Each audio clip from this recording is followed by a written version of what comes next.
처음에 사보임이 됐을 때 무소속으로 법사위에 들어갔을 때 제가 전화를 해서 물어보니까 나를 지금 거수기로 보나요? 왜 다들 기사를 그렇게 쓰시죠? 저는 법안 꼼꼼히 보고 제대로 판단할 겁니다. 탁 이렇게 얘기를 하더라고요. 그때부터 기류가 있었네. 네, 그래서 제가 듣고 에이 거짓말이라고 속을 생각을 했는데 진짜 이렇게 하더라고요. 그래서 전 개인적으로는 양양자원을 굉장히 다시 받고 안건 조정의 취지 자체가 소수당의 그 반대를 보장하기 위한 거기 때문에 어쨌든 그 여야 동수로 구성을 한다. 대신 여기를 통과한 거는 소위를 통과한 거와 같은 효력을 부여한다. 이게 국회법 취지인데 이 취지에는 상당히 좀 맞지 않는 어떤 그런 운영이 되고 있는 것 같아요. 그리고 또 그 이전에 서로 이제 어떤 전략, 뭐 전략이라면 전략, 꼼수라면 꼼수를 썼냐. 이 안건조정위원회 6명 중에 또 위원장은 최고령이 맞는 국회 관례가 있거든요. 최고령. 그래서 법사위에 국민의힘이 윤한홍 의원 대신에 52년생 한기호 의원을 딱 투입을 했습니다. 52년생 딱 투입을 했는데 그 민주당이 보고 그래? 그러면 우리는 47년생 김진표 의원이다요. 지난 18일 날 투입을 딱 했어요. 김태현의 정치쇼. 조미연님, 제가 진짜 좋아하는 코너 고고 이제 시작합니다. 목요일 2부 국회 정보 보고 메인 뉴스, 조간 뉴스, 메인 뉴스 노, 조간 뉴스 노, 부장 노, 그 다음에 저 데스크 진짜 노, 나만의 정보를 털어놓는 시간 두 분 모셨어요. 인수위 출입하는 곽지원 프레시안 기자, 민주당 출입하는 SBS의 고정현 기자 나오셨어요. 안녕하세요. 안녕하십니까? 안녕하세요. 자, 일단은 오늘 저 메인 본격적인 주제 하기 전에 요거부터 좀 먼저 좀 짚어볼까요? 주제 바쁘죠 지금. 언론 이것 때문에 인사 검증. 한 분은 인수위 출입하시니까 요 인사 취재하시고 우리 고 기자는 네, 그 검증 취재하셔야 되잖아. 맞습니다. 고정환 기자 요새 매일 단독을 쓰는 것 아예 같아요. 아닙니다. 고단독. 사소한 거 쓰고 있는데 욕도 많이 먹고 있습니다. 원래 단독 기사가 그렇지. 정치 단독 기사는 찬성 칭찬과 욕을 다 그렇잖아요. 이게 진영이 좀에 따라서 보겠다는 그럴 수 있죠 뭐. 어때요 지금 인수위 분위기 인사에 관련해 가지고? 인수위요.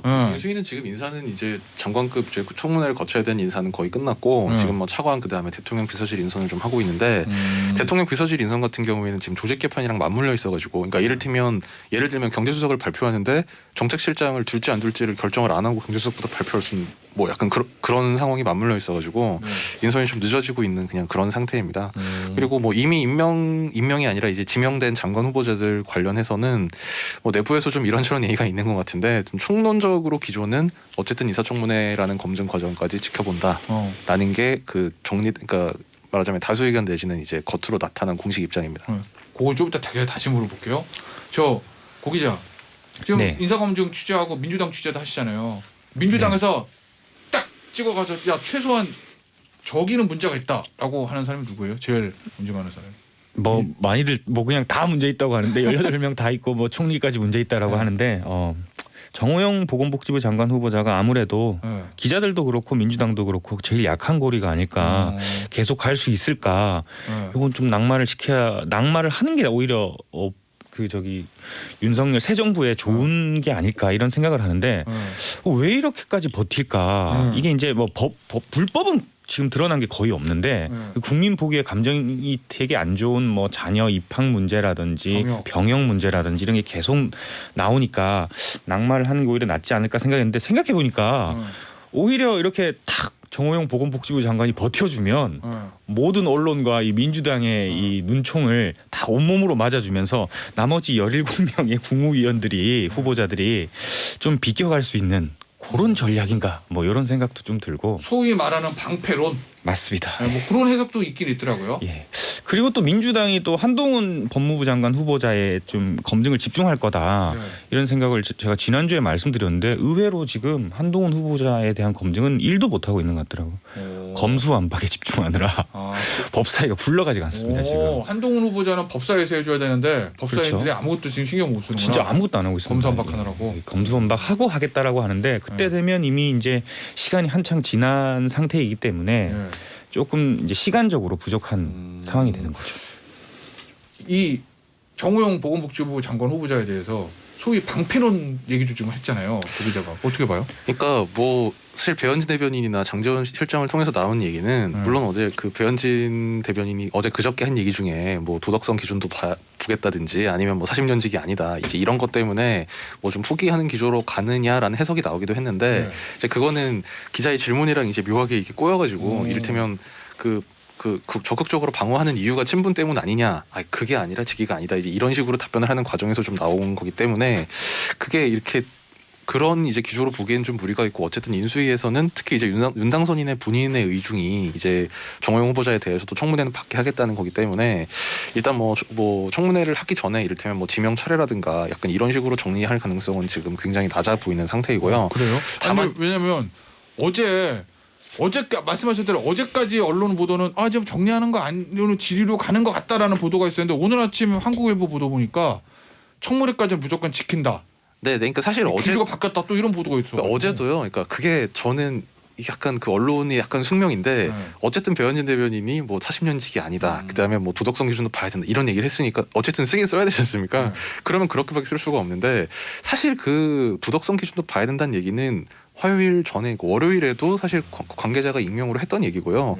그다음에 그 40년직이 아니라는 거는 이게 40년직이 아니니까 버리겠다가 아니라 40년직이기 때문에 우리가 지키려는 게 아니다. 이제 이 과정에서 좀 그런 거였어서 근데 다만 이제 방금 아까 고 기자가 말씀한 것처럼 이제 정호영 후보자를 먼저 치워주면 그러면 이제 정호영 후보자한테 가해질 이 민주당의 어떤 인력과 노력과 공격력이 다른 후보자들을 향할 테니까 그럼 당장 철회를 시킬 필요가 사실 윤당선 입장에서는 없을 수도 있죠. 그러면 그 과정에서는 청문회를 하고 나서 이를테면 뭐 한동훈 후보자 같은 경우에는 국회에서 청문회가 보고서가 채택이 되든 안 되든 임명을 할 거라는 게 대체적인 관측이지 않습니까?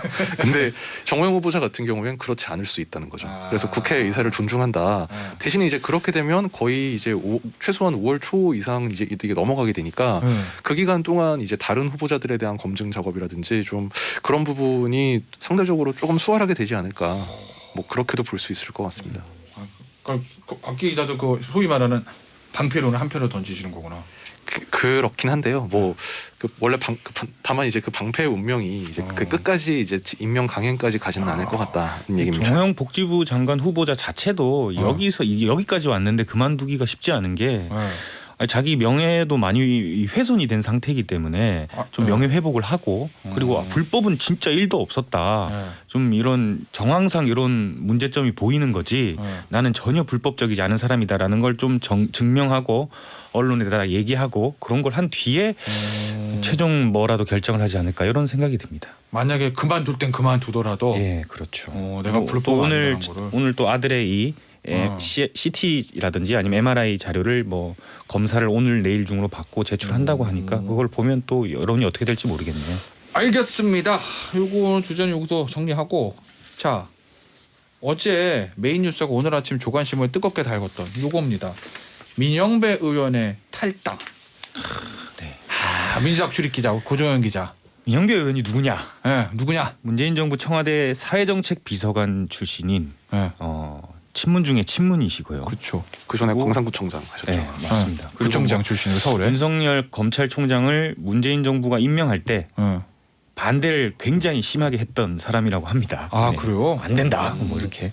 하여튼 그런 분인데 민주당을 탈당했습니다. 전격적으로. 이제 무소속 의원이 됐어요. 왜 이런 행동을 했냐 하니까 검수완박을 이 문재인 대통령이 퇴임하기 전에 통과시키려는 민주당의 의도를 관철시키기 위해서 지금 뭐 민주당이 온 힘을 합쳐서 밀어붙이고 있습니다. 사실 민주당 탈당이라고 하는 게 뭐 그냥 탈당했다라고 볼 수도 있겠지만은 사실 국회의원은 국민들이 뽑아줄 때 당도 보고 뭐 이런저런 판단을 해서 뽑아주는 건데 굉장히 이건 좀 이런 행동은 하면 안 되는 건데 그래서 뭐 당내도 비판이 나오고 뭐 이상민 민주당 의원 같은 경우에는 이거 패가망신하는 거다. 조홍천 의원 지금 민주당의 지도부 중 한 명이죠. 국민들이 꼼수라고 생각할 것이다 이렇게 얘기를 하고 있습니다. 조홍천 의원 오는 길에 CBS 다른 방송 라디오에 나왔던데 거기서 나와서도 이게 절차적 정당성이 무너지면 민주주의가 무너지는 거다. 그다음에 국민들 보기가 두렵다 이런 얘기를 하더라고요. 자 그러면 요거부터 우리 좀 아직 잘 모르시는 청취자분들도 어려워하시는 분들이 계시니까 그거부터 좀 설명해 보죠. 왜 그러면은 이 무소속 똑같은 의원인데 민주당의 민영배 무소속의 민영배 이렇게 무슨 차이가 있길래? 이렇게까지 이제 탈당까지 했나 그거요. 법안이라는 게 통과되려면 뭐 국회의원이나 아니면 뭐 정부가 발의를 하면은 각 상임위의 소위에서 논의를 하고 그다음 각 상임위의 전체 회의를 통과하고 그다음 국회 본회의에 올려서 통과라는 한 세 단계 단계를 걸치는데 이제 이 검수완박 검찰 수사권과 기소권을 분리하는 이 법안은 지금 소위 법사위 법제사법위원회 소위에서부터 지금 막혀 있는 상태거든요. 근데 이제 안건조정회의라는 게 있습니다. 이게 첨예하게 법안이 논쟁이 붙은 상황일 때에는 딱 이런 거네. 안건회의위원회에 넘겨서 90일 동안 심도 있게 논의해 보자고 만든 법안인데 굉장히 좋은 법안인데 이게 최장 90일까지인데 어떻게 이제 꼼수를 쓰냐면은 각 당이 첨예하게 논쟁이 붙은 안건을 안건위에 붙여서 하루 이틀 만에 통과시켜서 각 상임위의 소위를 통과시킨 것과 같은 효과를 만드는 그런 꼼수를 쓰는데 안건조정위원회를 쓰고 있거든요. 이게 안건조정위원회가 통과되면 소위 통과된 거랑 똑같은 효과를 발휘해서 바로 법사위 전체 회의로 넘어가게 되고 법사위 전체 회의는 민주당이 다수당이기 때문에 훨씬 인원이 많거든요. 이 소위만 통과시키면 되는 요 방안을 통과시키기 위해서 이 안건조정위원회를 하는 건데 안건조정위원회가 6명으로 구성돼 있고 4명 이상이 그 찬성을 해야지 통과가 됩니다. 민주당이 3명이고 국민의힘이 2명이고 1명이 비교섭 단체인데 법사위에는 지금 비교섭 단체 소속이 없어요. 그래서 무소속 의원이 가져가게 될 가능성이 커서 지금 이제 원래는 무소속도 없었는데 그래서 이제 무소속 양향자 민주당 출신인데 무소속이 됐던 양향자 의원을 데리고 왔어요. 박성준 의원을 내보내고 양향자 의원이 말을 잘 들어줄 줄 알았는데 안 하겠다라고 이렇게 얘기를 해서 오늘 조선일보 인터뷰 보니까 강경하시던데. 진짜 강경하더라고요. 그러니까 그 배경을 좀 부연 설명을 드리자면 원래 국회법상 안건조정위원회라는 게 그 소수당의 반대를 제도적으로 보장을 해주는 장치입니다. 원래 소위 구성도 그 전체 그 법사위 전체회의 구성과 마찬가지로 전체 의석 비율에 따라서게 돼 있거든요. 그러면 결국 소위에도 시간만 지나면 다수당 의사대로 되는 건데 이거를 제도적으로 막기 위해서 원래 법상 국회법상 제1교섭단체에 속한 제1교섭단체인 그 다수당인 데서 3명 그다음에 1교섭단체가 아닌 데서 3명 이렇게 돼 있었어요. 그러니까 여당 셋 야당 쉽게 그렇죠. 일당 셋 일당 아닌 사람 셋 이렇게. 예. 근데 아까 말씀하신 대로 원래 무소속이 없었던 데기 때문에 원래대로 하면 민주당 셋 국민의힘 셋 이렇게 돼야 되는데 그렇지. 여기서 양양자원이 들어오는 것도 이제 그때는 이제 김기현 원내대표 시절이었는데 그때도 김기현 원내대표가 막 국회의장실 항의 방문을 하고 난리를 쳤습니다. 근데 이제 양양자원이 반대하니까 이제 그 다시 민영배 의원을 탈당시켜서 그 말하자면 이 셋 중에 하나를 이제 민주당 출신 무소속으로 채우겠다는 건데 안건조정의 취지 자체가 소수당의 그 반대를 보장하기 위한 거기 때문에 어쨌든 그 여야 동수로 구성을 한다. 대신 여기를 통과한 거는 소위를 통과한 거와 같은 효력을 부여한다. 이게 국회법 취지인데 이 취지에는 상당히 좀 맞지 않는 어떤 그런 운영이 되고 있는 것 같아요. 그리고 또 그 이전에 서로 이제 어떤 뭐 전략이라면 전략, 꼼수라면 꼼수를 썼냐. 이 안건조정위원회 6명 중에 또 위원장은 최고령이 맞는 국회 관례가 있거든요. 최고령. 그래서 법사위에 국민의힘이 윤한홍 의원 대신에 52년생 한기호 의원을 딱 투입을 했습니다. 52년생 딱 투입을 했는데 그 민주당이 보고 그래? 그러면 우리는 47년생 김진표 의원이다요. 지난 18일 날 투입을 딱 했어요. 이제 구성되면 위원장은 김진표 의원이 맡게 되겠죠. 자, 여자 하나 질문. 그럼 47년생보다 더 고령인 국민의힘 의원 없어요? 또 투입할 것 같은데. 제가 요새 인수위에 나와 있다 보니까 제가 아마 없을 한번 겁니다. 조사를 해볼게요. 국민의힘 내에서는 없을 겁니다. 그렇죠. 김진표 의원님 나이 많으신 위원장이 방망이를 두드려야 되거든요. 결국에는 방망이 자꾸 안 두드리면은 이것도 뭐 인원이고 뭐고 필요 없거든요. 그래서 혹시라도 생길 불상사를 방지하기 위해서 민주당이 이런 전략을 짜놨습니다 이미.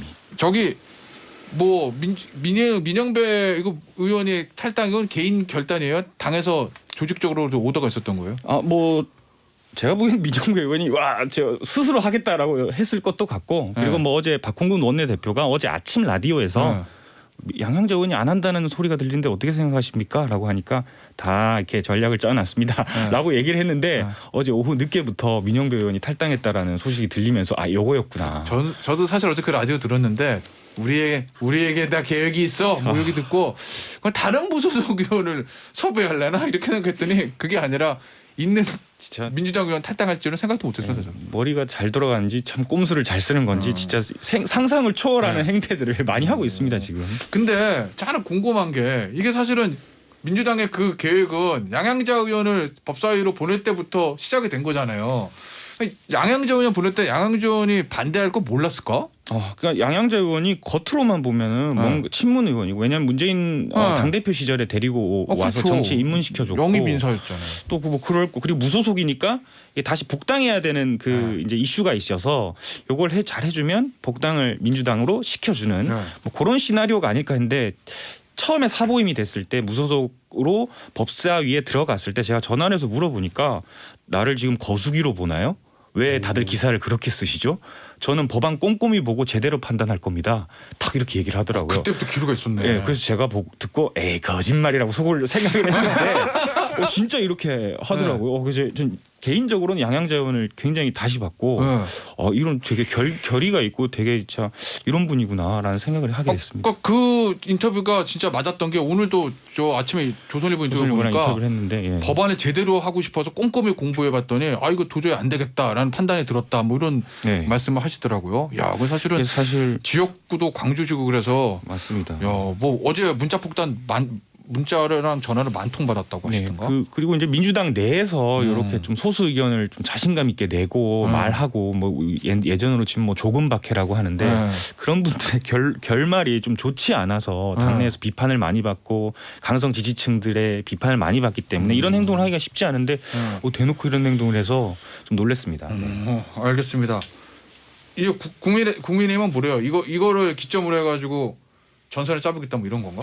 뭐 국민의힘은 지금 사실 그 의석이라는 한계 때문에 그 여당에서 하는 거에 대해서 그냥 뭐 여당이 이렇게 하면 이렇게 하면 안 된다고 비판하고 저렇게 하면 저렇게 하면 안 된다고 비판하는 약간 좀 수동적인 포지션에 지금 놓여 있는 상태일 수밖에 없는데요. 다만 국민 일각에서는 좀 그런 고려는 있는 것 같아요. 그러니까 이게 물론 검수완박이라는 게 국민의힘 입장에서는 이게 막아야 될 사업인 절대로 막아야 될 안건인 건 맞는데 좀 있으면 지방선거가 있는데 저쪽에서 이렇게 독주를 하는 게 선거로 놓고 보면 꼭 우리에게 불리하게만 한 건가 뭐 그런 생각은 좀 하고 있는 사람도 있는 것 같습니다. 선거를 위해서는 나쁘지 않다. 알겠습니다. 자, 민주당 이제 하나만 더 해볼게요. 네. 어제 또 정치권 뉴스 1번이 요거 민영비 의원 탔다는 두 번째가 송영길 전 대표. 네네. 그거 어떻게 한다는 거예요? 뭐 지금 이제 민주당 공천위원회가 그 서울시장 후보로 나선 송영길 전 대표 그리고 박주민 의원을 공천 배제하겠다라고 결론을 내려서 송영길 전 대표 같은 경우에는 이재명 후보 쪽이랑 좀 가깝고 그렇죠. 박주민 의원 같은 경우에는 친문 문재인 대통령 계통으로 쭉 내려오는 분이었는데 둘 다 아예 배제를 시켜버리고 다른 사람 데리고 와서 뭐 박영선 전 장관이라든지 아니면은 강경화 전 장관을 데리고 와서 전략 공천하겠다 이런 기류로 읽혔는데 당 지도부 내에서도 의견이 갈려서 지금 판단을 어제 밤에 늦게 비공개 회의를 해서 여기에 대해서 결론을 내리려고 민주당 지도부가 모였는데 결론을 결국 내리지 못했고 오늘 다시 회의를 해서 최종 결론을 내릴 것 같습니다. 근데 이제 이 국면에서 손혜원 의원이 굉장히 취재를 잘해 주시더라고요. 실시간으로 페이스북에 이런 상황에 대해서 올려주고 계신데 송영길은 배제시키고 박주민은 올린다는 계획을 가지고 있는 것 같습니다라고 얘기를 써놨더라고요. 실제로 그렇게 될지는 모르겠는데 만약 그렇게 되면은 이재명 후보 쪽은 배제시키고 친문 쪽은 올리고 이렇게 돼버리면은 당내 개파 갈등이 굉장히 심해지지 않을까. 오히려 그런 생각도 좀 들고. 아니 송영길 전 대표 얘기 보니까 송영길 전 대표는 이재명 전 후보랑 가까우니까 이재명의 등판을 막으려는 거다 나를 배제시키는 거 요 얘기하잖아요. 그러니까 벌써 이제 개파 갈등에 조짐이 보이기 시작하는 거죠. 서로 이제 서로의 가장 큰 우두머리들의 이름을 끌어안고 하면서 이렇게 얘기가 나오는 건데. 왜냐면은 이거를 결정했던 송영길 전 대표 배제를 결정했던 전략공천위원회? 거기 위원장이 이원울 의원이 정세균 의원이라고 이제 알려져 있으니까. 그렇습니다. 그래서 그러는 거 아니에요? 모르겠습니다. 뭐 제가 자세히는 이걸 못 들어봐서 도대체 이제 개파가 어떻게 굴러가는지 모르겠는데 지금 굉장히 지금 제가 보기엔 민주당이 굉장히 심각한 상황입니다. 이 검수완박을 밀어붙여서 뭐 피해 이런 거 뭐 보지도 않고 그냥 일단 법안부터 밀어붙이고 경주마처럼 앞만 보고 지금 달리고 있거든요. 그런데 안 그래도 이런 상황을 통해서 선거가 불리하게 지방선거에 돌아가고 있는데 이런 공천 가지고 잡음이 생기고 문제가 생기고 개파 간의 갈등이 이렇게 점점 수면 위로 드러나면서 지금 굉장히 민주당이 안 좋은 상황으로 굴러가는데 제가 또 듣기로는 도대체 왜 이러나 선거 이렇게 불리한데 이렇게 해도 되나라고 했더니 누가 뭐 농담식으로 한마디 하더라고요. 뭐 저도 상관없는 거 아니냐. 이번 지방선거 그냥 다 포기하고 우리 이 법안 탁 통과시킨 다음에 지금 현 정부 사람들 다 보호하고 다음 총선에 열심히 하면 된다라는 얘기들 누가 하긴 하더라고요. 알겠습니다. 국민의힘은 지금 공천 결과 나온 거 있나요? 경기도지사 내일 나오죠. 네, 경기도지사는 내일까지 경선하고요. 네. 조금 전에 내일까지 경선이에요? 예, 조금 전에 대전, 세종, 충남, 충북 저 충청권 결과가 나왔는데 뭐 대부분 뭐 예상대로 뭐 대전은 이장우 전 의원, 그다음에 뭐 충남은 김태흠 의원 이렇게 지금 후보로 결정이 됐고 충북에서는 이제 민주당 출신인 김영환 전 의원이 지금 후보로 방금 선출이 됐습니다. 새로운 이름은 없네요. 네, 그건 그렇습니다. 알겠습니다. 오늘 국회 정보 보고 여기서 마무리할게요. 지금까지 곽지훈 기자, 고조현 기자였습니다. 감사합니다. 감사합니다.